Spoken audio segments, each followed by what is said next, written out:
अस्सलाम वालेकुम दोस्तों, कैसे हो? उम्मीद है कि सब खैरियत से होंगे। अल्लाह आप लोगों को खुश रखे। आज जो स्टोरी मैं आपको सुनाने जा रहा हूं उसका टॉपिक, उसका उन्वान ये है कि इंसान जिंदगी में कुछ ऐसी गलतियां कर देता है जिसकी कीमत वो जिंदगी देकर भी चुका नहीं पाता, और ऐसी गलतियां इंसान की उम्र भर का पछतावा बन के रह जाती है और इंसान उस सच से भागना चाहता है लेकिन भाग नहीं पाता, क्योंकि इंसान कितना भी भाग ले और जहां तक भी भाग ले वो कभी खुद से नहीं भाग सकता, और यही जिंदगी का सच है। आज जो मैं आपको छोटी सी एक स्टोरी, एक कहानी सुनाने जा रहा हूं, इसमें जितने भी नाम मैं ले रहा हूं वो सब फर्जी नाम हैं ताकि जो असल है उनको तकलीफ ना हो।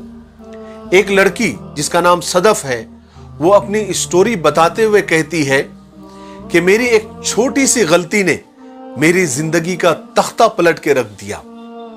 जहां मैं शाहाना जिंदगी गुजार रही थी, शहजादियों की तरह रह रही थी, अचानक मेरी जिंदगी किसी सहरा में भटके हुए मुसाफिर की जैसी हो गई, जिसे ना रास्ते का पता न मंजिल का पता। बस वो जितना भी चलता, जहां भी चलता, घूम फिर कर वापस वहीं पर आकर रुक जाता। और वो कहती है कि मैं इस भूल भुलैया से बाहर निकलना चाहती हूं लेकिन निकल नहीं पा रही हूं। सदफ आगे कहती है कि मैं एक ऊंचे खानदान की लड़की हूं, नौकर चाकर, आसाइशें, बंगले, गाड़ियां, ये तो मेरे लिए आम बात है। मैंने एक बार कॉलेज में दाखिला लिया मास्टर्स की डिग्री हासिल करने के लिए। वहां मेरी मुलाकात एक फरहान नाम के लड़के से हो गई। बहुत सुलझा हुआ लड़का था, मेरा क्लास फेलो भी था, बहुत ही काबिल, बहुत ही ज़हीन। क्लास में कोई भी, किसी को भी परेशानी होती तो फरहान उसकी खुद से मदद करता, और जिसको भी कोई प्रॉब्लम होता तो वो फरहान के पास जाता और फरहान उसको बिल्कुल अपनापन देकर उसकी मदद करता था, क्योंकि वो ज़हीन भी बहुत था। ठीक उसी तरह जिस तरह से कॉलेज के और बच्चे उसके पास जाते थे, मैं भी किसी काम के मदद के लिए उसके पास जाया करती थी। लेकिन हमारी कुछ ज्यादा ही बॉन्डिंग, कुछ ज्यादा ही दोस्ती हो गई, और फिर यह दोस्ती कब प्यार में बदल गई पता ही नहीं चला। स्टोरी बहुत लंबी है लेकिन मैं शॉर्टकट में आपको बताता हूं कि फिर एक वक्त ऐसा आया कि हम शादी के बंधन में बंध गए। 1 साल के बाद अल्लाह ने एक चांद सी बेटी भी नेमत के तौर पर दे दी, जिसने हमारी जिंदगी को मजीद खुशियों से भर दिया, और बेटी की किलकारियों से घर जगमग करने लगा। फिर फरहान को एक अच्छा सा जॉब ऑफर आ गया दुबई से। वो दुबई चला गया। 1 साल हो गया, मैं अकेली रहने लगी, कोई टाइम पास को नहीं था, तो मैंने सोशल मीडिया का सहारा लिया। मेरा सोशल मीडिया पर टाइम पास हो जाता था। एक दिन इंस्टाग्राम पर एक जीशान नाम का लड़का मुझे डेली मैसेज किया करता था। मैं पहले पहले तो इग्नोर करती थी, लेकिन एक वक्त ऐसा आया कि मैं बहुत ज्यादा बोर होने लग गई, तो मैंने उसके जवाब देना शुरू किया। बातचीत से मालूम हुआ कि वो जीशान एक इंजीनियर लड़का है, और मुझे इस तरह से बात करने लगा, चैटिंग करने लगा कि जैसे मुझे वो सदियों से जानता है। उसकी पसंद, उसके खाने पीने की चीजें, और उसके डेस्टिनेशन, उसके घूमने की जगह, और उसके कपड़ों के रंग, हर चीज बिल्कुल मेरी पसंद और मेरी चॉइस से मेल खाती थी।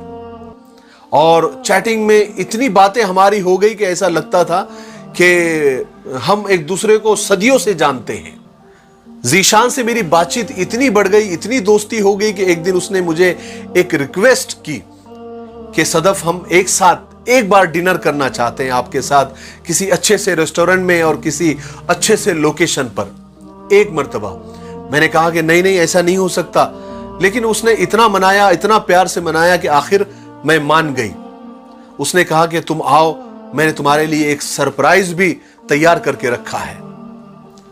मैं थोड़ी सी डेस्परेट हो गई, कहा कि चलो देखते हैं।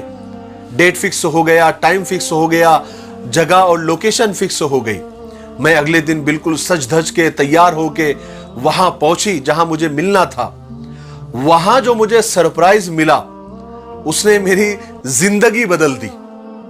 जो लड़का जीशान बनकर मुझे मैसेज करता था, चैटिंग करता था, वो कोई और नहीं, मेरा शौहर, मेरा हस्बैंड फरहान था। उसको देखकर, उसकी आंखों को देखकर मैं शर्म से पानी पानी हो गई और दिल में मैं कहने लगी कि हाय, मैंने ये क्या कर दिया, ये मुझसे क्या हो गया। उसके बाद जैसे मेरी जिंदगी में तूफान का सुनामी आ गया। इतने झगड़े, इतनी लड़ाइयां, सफाइयां दे दे के परेशान, लेकिन मेरी कोई दलील, कोई हुज्जत फरहान के सामने चल नहीं सकी और चलनी भी नहीं चाहिए थी, क्योंकि मुझसे गलती ही ऐसी हो गई थी।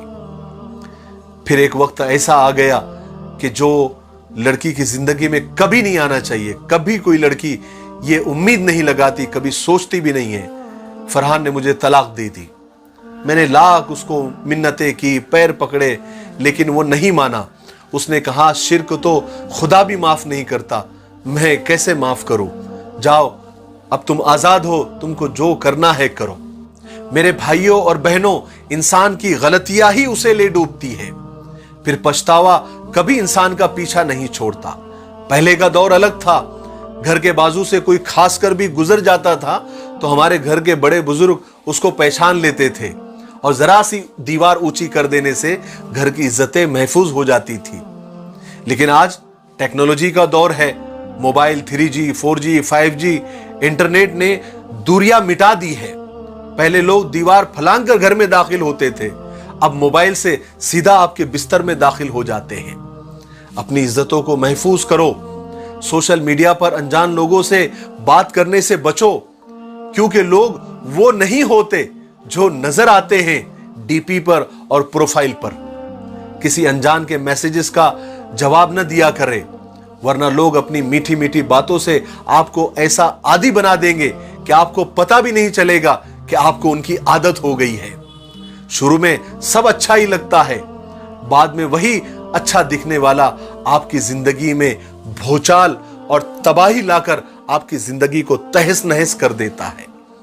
मुझे उम्मीद है कि आज की स्टोरी से आपको कुछ तो सीखने को मिला होगा। सोशल मीडिया बहुत अच्छी चीज है, उसका सही इस्तेमाल आपको आगे लेकर जाएगी, लेकिन उसका गलत इस्तेमाल आपको तबाही के गड्ढे में लेकर जाता है। मुझे दुआओं में याद रखें। अस्सलाम वालेकुम।